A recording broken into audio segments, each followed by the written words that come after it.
Welcome back to Vegas. Today is session number 10, and our title is A Gut Feeling. A gut feeling. Inhale for lip blubbers with me.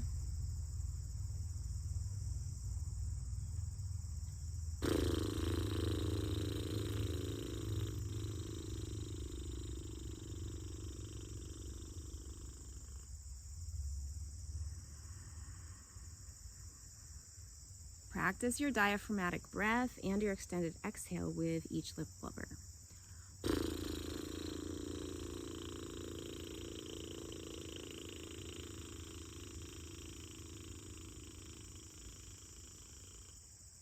Inhaling into the belly, expanding the ribs.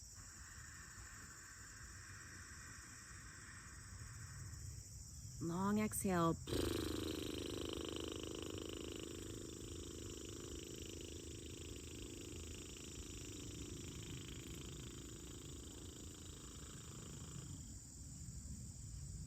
Beautiful. Okay. One who knows how to enjoy life does not need riches.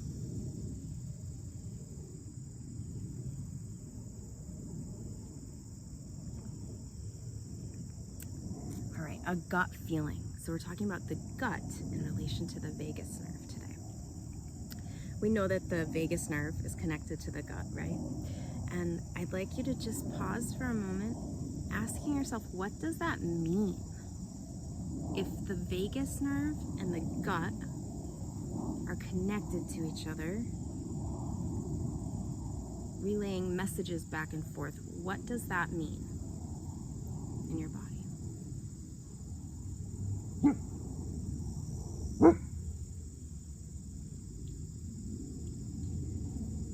Maybe you thought about how your digestion is going to be affected by your vagus nerve.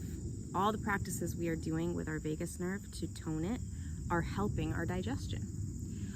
But also, our gut and what's happening in our gut is relaying messages to the vagus nerve. And what happens between the gut and vagus does not stay in Vegas. It ends up worldwide news, okay?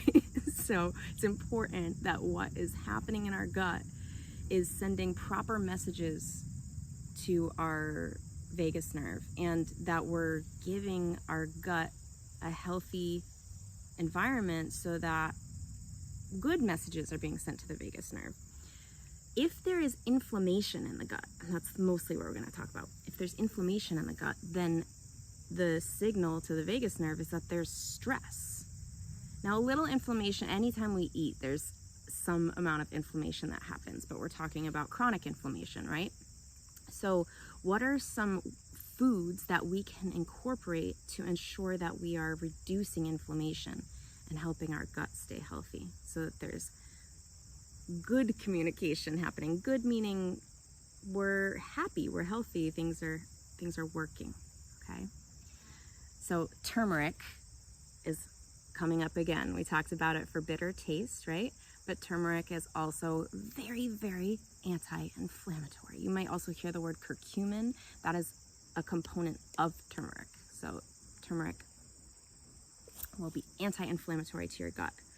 Also omega-3s, omega-3 fatty acids.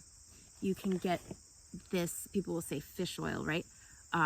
Salmon is one of the fish you can eat to incorporate more omega-3s.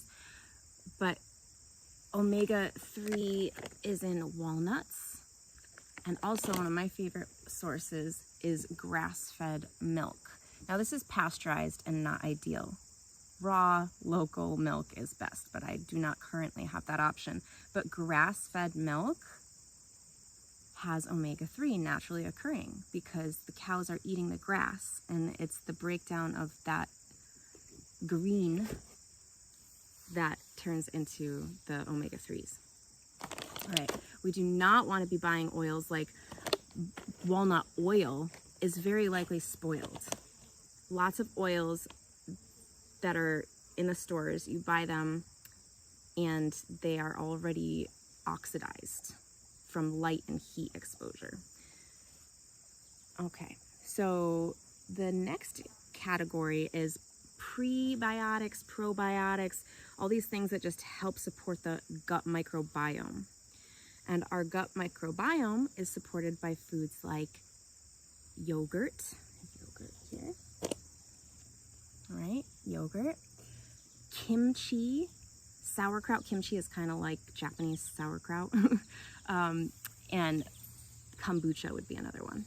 So those fermented foods, okay? Those are gonna help improve our gut microbiome. Another thing related to the gut microbiome is that these bacteria are making a lot of the neurotransmitters, a lot of the things that are gonna leave and go signal to the vagus nerve. And one of those is created by butyric acid or butyrate. And you can get that from butter. Like I have some banana bread here and it's made with a lot of butter, and I put a lot of butter on it. So butter, butyric acid, butyrate. All right, this is not just good for,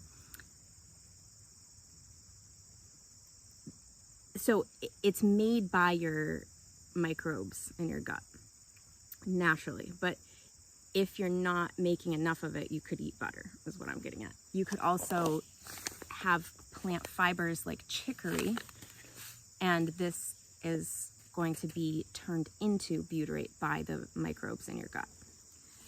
All right, so the butyrate itself is really good at keeping the gut in a healthy state that's not inflamed, so it's anti-inflammatory.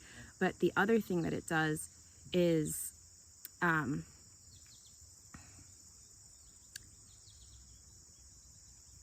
it's the barrier between the gut and the bloodstream. It helps to maintain that barrier. That's very important. All right.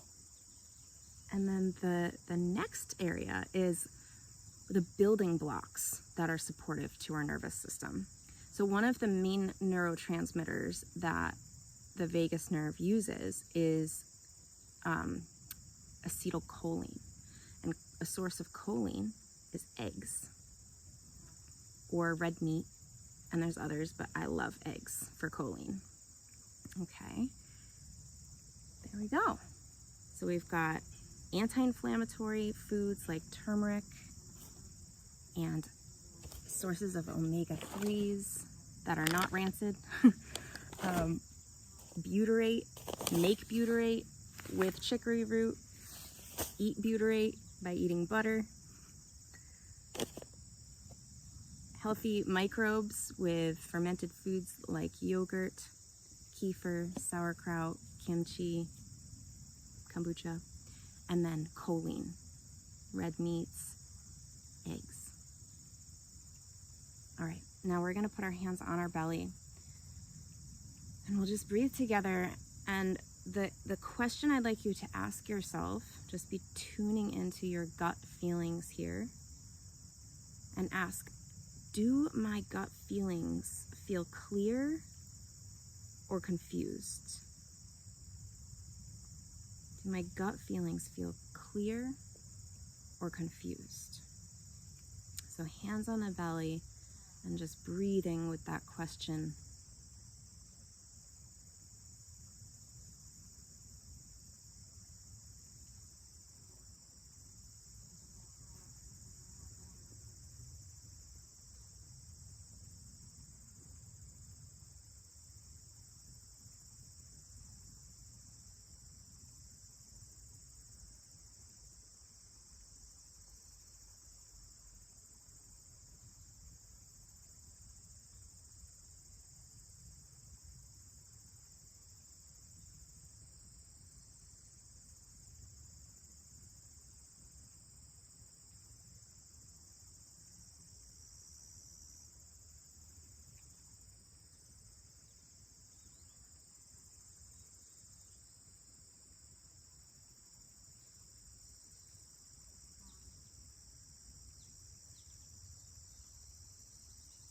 This is a question to check in with regularly, and also see if you notice a difference when you're asking that question after changing certain things in your diet.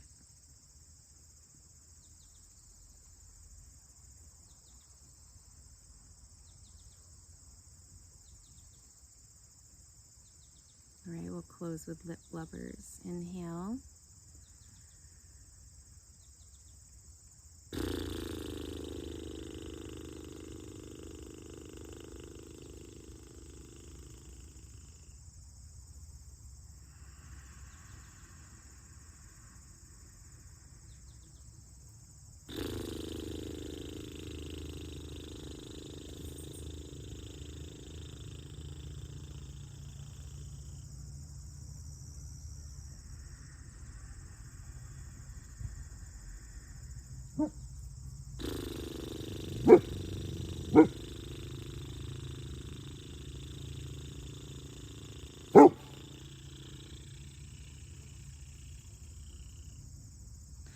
Freya's testing our vagal response here.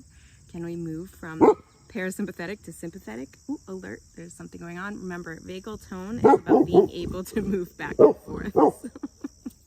All right, thank you for coming to Vegas today. We'll meet back here tomorrow. See you in Vegas.